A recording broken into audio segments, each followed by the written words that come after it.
വാക്കിന്റെ അർത്ഥം ഇനി നിങ്ങൾ പഠിക്കണം. വൃദ്ധൻ എന്ന് പറയുന്നത് വയോവൃദ്ധനല്ല. വയോജനങ്ങളെ വിളിക്കുന്ന ഇംഗ്ലീഷ് പേര് സീനിയർ സിറ്റിസൺ എന്നല്ലേ? എന്താ ഈ സീനിയർ? സീൻ എന്ന് പറഞ്ഞാൽ കാഴ്ചയാണ്. സീനിയർ എന്ന് പറഞ്ഞാൽ കാഴ്ച കൂടുതൽ കണ്ടവനാണ്. സീനിയർ സിറ്റിസൺ എന്ന് പറഞ്ഞാൽ ഒരുപാട് കണ്ടവർ, ഒരുപാട് അനുഭവിച്ചവരാണ്. ഈ അനുഭവത്തിന്റെ പക്വത ഉപയോഗിച്ചുകൊണ്ട് നിങ്ങളുടെ ഭാവി ജീവിതത്തെ സർഗാത്മകമാക്കണം. ഇനിയുള്ള സായാന്തനത്തിലുള്ള സൂര്യന് സായന്തനമാണ് സുന്ദരം, അല്ലേ? ആ ഒരു ചുവപ്പുണ്ട്, ആ ഒരു ആർദ്രതയുണ്ട്. അതുകൊണ്ട് ഇനിയുള്ള കാലം എത്ര വയസ്സുവരെ ജീവിക്കട്ടെ, ഇനിയുള്ള കാലം രസകരമാക്കുക.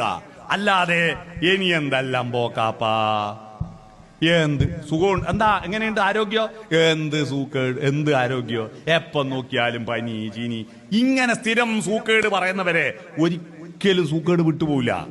രോഗത്തെ നിങ്ങൾ പരിഗണിക്കും പോലെ ആ രോഗം നമ്മളെ കൂടെ നടക്കുക. രോഗം മനസ്സിനാണ്. ആ മനസ്സ് സന്തോഷപ്രദമാക്കുക, ആർദ്രമാക്കുക. എങ്ങനെ മനസ്സ് സന്തോഷപ്രദമാക്കും? അതിനുള്ള മാർഗങ്ങൾ എന്താ? അതിന് എത്രയെത്ര മാർഗങ്ങൾ നമ്മുടെ മുമ്പിലുണ്ട്. ഒന്ന് പ്രധാനം നിങ്ങളുടെ സമ്പത്താണ്, അല്ലേ? പൈസ ഉണ്ടോ സന്തോഷമുണ്ട്. പക്ഷെ പൈസ ഉണ്ടായിട്ട് സന്തോഷം ഉണ്ടാവില്ല. ആ പണം എങ്ങനെ ഉപയോഗിക്കുന്നു എന്നുള്ളതാ. ഞാൻ ഈ പെൻഷൻകാരോടെല്ലാം സമ്മേളനത്തിൽ പറയാറുണ്ട്, നിങ്ങളെ പെൻഷന്റെ പൈസ ഉണ്ടല്ലോ, മര്യാദയ്ക്ക് ഒരു കുപ്പായ ഇടൂല.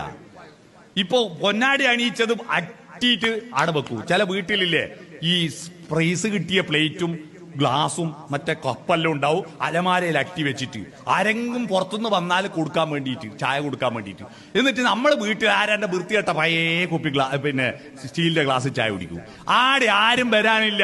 നിങ്ങളുടെ വീട്ടിലെ VIP നിങ്ങളാ.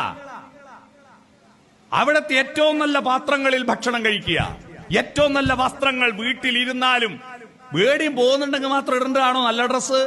വീട്ടിലിരിക്കുമ്പോ പിന്നെ വീട്ടിൽ നിന്ന് എന്താ നല്ല ഇട്ടാല്?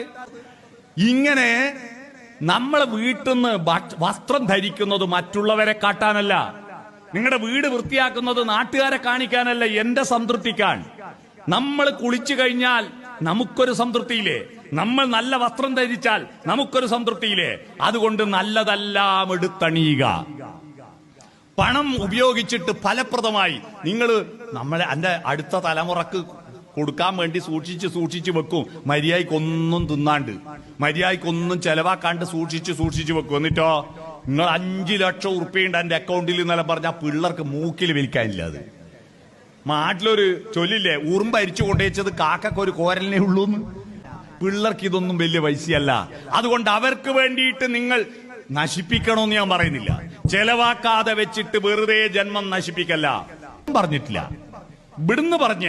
അതുകൊണ്ട് നമുക്ക് കിട്ടിയിരിക്കുന്ന ഈ ജന്മം, ഇതുവരെ നമ്മൾ ഒരുപാട് അനുഭവിച്ചു, കഷ്ടപ്പെട്ടു. നമ്മുടെ ഒരു ഭാഗ്യം നിങ്ങൾ നോക്കുക. നമ്മൾ ഒരിക്കലും നമ്മുടെ ജീവിതത്തെ ശപിക്കണ്ട. നമ്മൾ മഹാഭാഗ്യവാന്മാരാ. നമുക്ക് പഴയ പട്ടിണിയും ദാരിദ്ര്യമൊക്കെ ഉണ്ടായിരുന്നെങ്കിലും ഗ്രാമീണതയുടെ ആ തോട്ടില് തോർത്തിട്ട് മീൻ പിടിച്ച് പരൽമീന് പിടിച്ച ആ അനുഭവം നമുക്കില്ലേ? അതും ആസ്വദിക്കാൻ പറ്റി. ആധുനിക ടെക്നോളജിയുടെ സുഖങ്ങളും ആസ്വദിക്കാൻ പറ്റി. ബിരിയാണി തിന്നാൻ പറ്റി, നല്ല ഫോൺ ഉപയോഗിക്കാൻ പറ്റി, നമുക്ക് നല്ല നല്ല സുഖ AC റൂമിൽ കിടക്കാൻ പറ്റി, നല്ല നല്ല വാഹനങ്ങൾ കാണാൻ പറ്റി. നമ്മൾ രണ്ടും അനുഭവിച്ചവരാ. അതുകൊണ്ട് ജീവിതം ആസ്വദിച്ചിടണമോരോ വരിയും ആനന്ദ സന്ദേശരസ മധുരം.